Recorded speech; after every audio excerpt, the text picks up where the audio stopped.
안녕하세요. 피부엄마 조은정입니다. 요즘에 인스타그램이나 SNS 같은 걸 보면 입술 필러, 무슨 필러 이렇게 필러를 되게 젊은 친구분들이 되게 쉽게 생각하는 경향이 있어요. 근데 필러는 우리 몸에 주입하는 이물이기도 하지만 부작용이 생길 수 있는 부분이 많기 때문에 주의해서 시술을 하셔야 됩니다. 근데 한 번 시술만으로도 효과가 좋고 만족감이 좋은 시술이기 때문에 저도 현재까지 10몇 년 동안 시술을 하고 있지만 꼭 필요한 분한테만 시술을 권유하고 있습니다. 그래서 오늘은 필러 시술 시 주의해야 될 부분이랑 그 다음에 적정 용량에 대해서 제가 말씀드려 볼까 합니다. 필러를 어느 부위에 시술할 수 있는지 설명을 드릴게요. 필러는 히알루론산 필러를 대부분 제일 많이 하고요. 그 이후에 PDLA나 PLA나 이런 여러 가지 다른 필러 대체물도 있어요. 근데 여기서 지금 설명드리는 거는 저희 병원에서도 하고 있고 제일 널리 쓰이는 히알루론산 필러 기준으로 말씀드리겠습니다. 필러가 가능한 부위는 얼굴 전체적으로 다 시술을 할 수가 있습니다.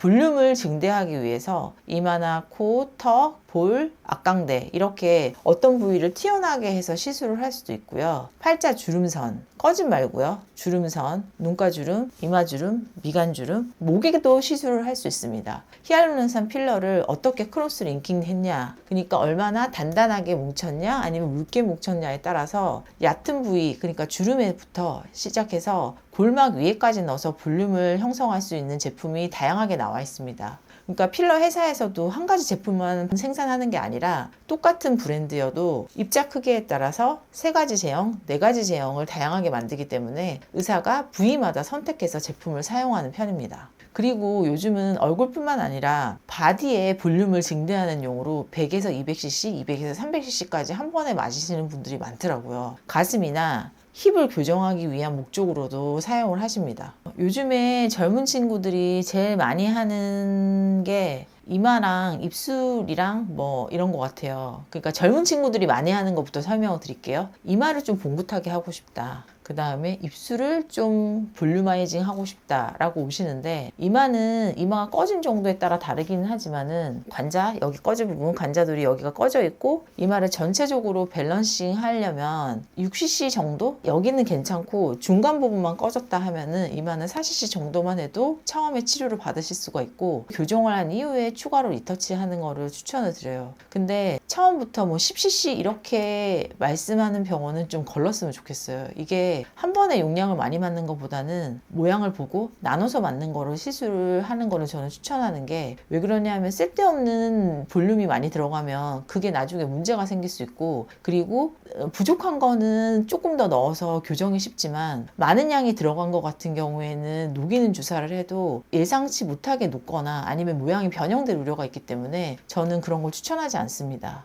그리고 입술 같은 경우에는 요즘에 무제한 필러 많이 하잖아요. 근데 무제한인데 이게 입술통이 10cc씩 12cc씩 들어갈까요? 그렇게 광고하는 병원이 있더라고요. 용량을 정확하게 하는 게 아니라 무제한. 무제한이라는 게 이게 필러가 무한정 들어가는 게 아니에요. 여기에 근육 사이나 볼륨이 들어가는 게 한계가 있어요. 보통 위아래 입술을 많이 맞고 진짜 큰 입술을 원하시는 분들도 20cc면 충분하거든요. 그리고 이 입술도 마찬가지인 게, 본인이 처음에 요구했던 거랑 이후에 입술을 맞았을 때 기대치가 굉장히 다를 경우가 많아요. 처음에는 또렷하고 큰 입술을 원하셨던 분들도 이게 하면은 너무 부어 보이고 하면은 너무 입술이 둔탁해 보인다고 불만족하시는 분들이 많거든요. 그래서 저는 첫 번째 시술은 1cc 정도로 추천을 드리고, 이후에 이게 필러를 맞으면 입술통이 좀 커져요. 그리고 나중에도 시술을 할 수 있는 기간이 있기 때문에 한 달 이상은 지나서 이후에 재시술을 하시는 거를 추천을 드리는 편이에요. 한 번에 많은 양을 맞게 되면 혈관 폐색이나 아니면은 염증 반응 이런 게 생길 가능성이 더 있고, 그리고 부종이 되게 많이 생기거든요. 입술 같은 경우에는. 그래서 시술 직후에 불편함이 많이 생길 수 있어서 저는 나눠서 시술하는 거를 추천드립니다. 그리고 나이 드신 분들이 제일 많이 고민을 하시는 부분이 있어요. 저도 있는데 약간 다크서클 있으면서 눈밑 꺼짐 있는 부위.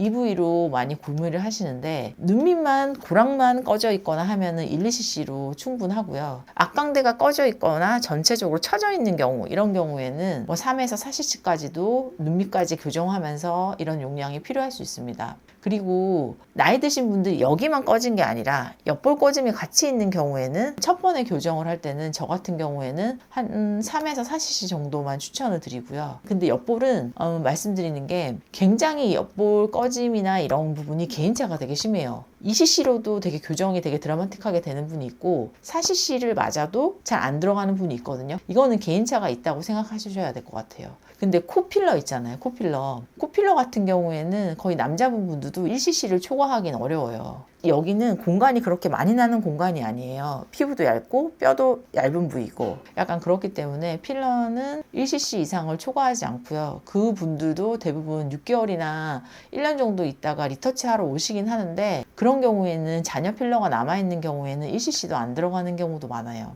그래서 코는 2cc 미만으로 거의 들어간다고 보시면 되는데요. 근데 코가 예전에는 되게 많이 코필러를 많이 하셨는데 요즘에는 좀 많이 안 하는 추세기는 하거든요. 그 이유가 필러를 맞으면 코 수술한 것처럼 모양이 유지가 되기가 좀 어려워요. 필러는 딱딱한 거로 필러를 맞는다고 해도 필러 제형 자체가 약간 퍼지는 성질이 있어요. 그래서 날렵한 콧대를 원하시거나 이런 분들 같은 경우에는 이후에 수술로 가시는 경우가 많고 수술 전에는 시술했던 병원에서 꼭 녹이시고 시술을 하셔야 되세요. 그래서 코필러 같은 경우에 특히 코 수술을 염두에 두고 계신 분들이라면 꼭 녹을 수 있는 필러를 하시는 게 좋고요. 왜 그러냐면 녹지 않는 영구 필러나 이런 경우에는 유착이나 이런 게 되게 심해서 이후에 수술할 때 되게 문제가 될 케이스가 있을 수 있어요. 그리고 또 주의해야 될 부위가 뭐 미간, 그러니까 이쪽이랑 여기 있죠. 여기 요즘 눈 주변 여기 부분이랑 그 다음에 코 옆에 여기 이쪽 부분이랑 이런 게 의사들도 필러할 때 되게 주의해야 될 부위예요. 위험존이라고 해서 혈관을 항상 조심해서 시술해야 되는 부위이긴 하거든요.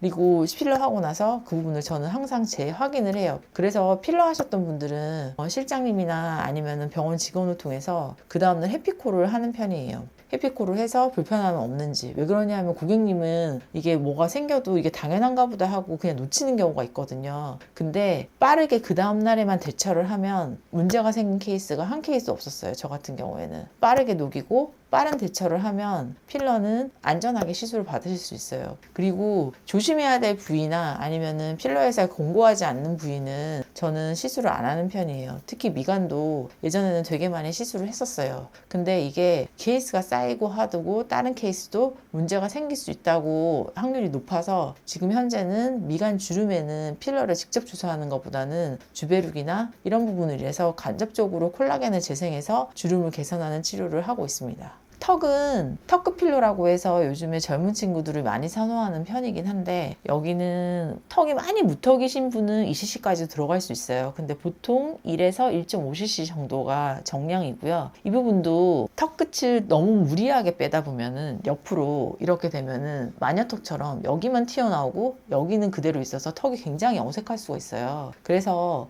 골격에 맞게 시술을 해야 되고요. 이게 무리하게 이쪽 부분만 뾰족하게 원하시는 분들이 있는데 그러면은 모양이 좀 이상하게 나오는 경우가 많거든요. 원장님이랑 상담해서 잘 해야 되는 부위이기도 합니다. 근데 턱 같은 경우에는 뭐 혈관 사고나 이런 거가 거의 많이 생기는 부위는 아니고 좀 안전하게 맞으실 수 있어요. 그리고 목주름 필러나 이런 거 같은 경우에는 목이 여기 혈관도 많은데 문제가 생기는 거 아니야? 이러는데 주름 필러는 대부분 피부층에다 맞는 거기 때문에 특별히 문제가 생기지 않고요. 그 대신 멍이나 출혈이 좀 잘 생기기 때문에 쉬는 기간에 좀 하시는 게 좋습니다. 그리고 목주름 필러 같은 경우에는 워낙 부드럽고 뭉치지 않는 제형으로 하기 때문에 빨리 꺼지는 콤플레인은 있을 수 있지만 비교적 안전하게 맞으실 수 있는 부위입니다. 요즘에 저희한테도 많이 여쭤보는 경우도 있고 이거를 뭐 제시나 뭐 전종서 이런 레깅스나 막 힙을 강조하는 옷을 입으시는 분들이 있잖아요. 그런 분들이 뭐를 했냐 이렇게 물어보는 분들도 꽤 있으세요. 근데 의사된 입장에서 저는 그쪽 부분을 바디 필러를 하고 있진 않지만 저도 뭐 학회에서나 이런 거 아는 범위 내에서 설명을 드리면 대부분 필러를 하거나 아니면은 스컬트라나 주베룩을 시술하는 걸로 알고 있어요. 그래서 꺼진 부분을 많이 올리려면은 제 생각에는 필러를 100에서 200cc 정도는 해야 될 것 같고, 최소. 그럼 더 들어가야 되기도 하고요. 왜 그러냐면 필러 1cc가 실린지 하나거든요. 근데 짜면은 볼륨이 얼마 정도 생기냐 하면은 여기 물방울 모양으로 생긴 이 정도밖에 볼륨이 안 생겨, 1cc가. 근데 엉덩이를 만든다고 하면은 100cc 맞아도 티도 잘 안 날 것 같아요. 200 맞아도 좀 이게 약간 꺼진 부분만 해결되는 정도? 그리고 여기는 지방이 많고 약간 소프트한 부위잖아요. 그러니까 뼈가 닿고 이런 부위는 적은 용량으로도 볼륨을 올릴 수 있어요. 근데 여기 부위 같이 지방이 많고 이렇게 소프트한 부위에는 생각보다 많은 양을 넣어야지 볼륨이 올라가는 경우가 있어요. 근데 이게 필러 제형을 뭐 맞았냐에 따라서 되게 문제가 많이 생기기도 하더라고요. 골반 필러가. 그래서 일반적으로 약간 얼굴에다 맞는 필러 제형이 아니라 대용량 필러가 있는 걸로 알고 있거든요. 근데 그게 외국에서 수입된 잘못된 필러 같은 경우에 맞으면은 염증 반응을 조금 많이 일으켜서 그쪽 부분에 피부가 괴사되거나 아니면은 이후에 지연성 염증 반응이라고 해서 면역 반응을 일으켜서 그쪽 부분에 피부가 단단해지고 피부가 꺼지고 그 다음에 색깔이 변하거나, 그리고 제일 끔찍했던 거는 이쪽에 맞았던 필러가 딴 데 가는 거야. 마이그레이션이라고 하거든요. 옮겨가서 특히 가슴에 맞았던 게 배에 옮기거나 아니면 엉덩이가 이쪽에 허벅지 쪽으로, 엉덩이 맞았던 게 허벅지 쪽으로 가서 그쪽이 엄청 부어오르고 단단해지고, 생각만 해도 끔찍하죠. 그러니까 저는 대용량 필러는 솔직히 많이 추천하는 편은 아니에요. 저는 최소한의 필러만으로 교정을 하고 아니면 필러 대체제를 많이 쓰는 편이에요. 필러 하실 때 제일 중요한 게 뭔지 말씀을 드릴게요. 시술 용량 이런 것도 중요하지만 꼭 내가 맞은 필러가 뭔지를 확인하고 맞으셔야 되세요.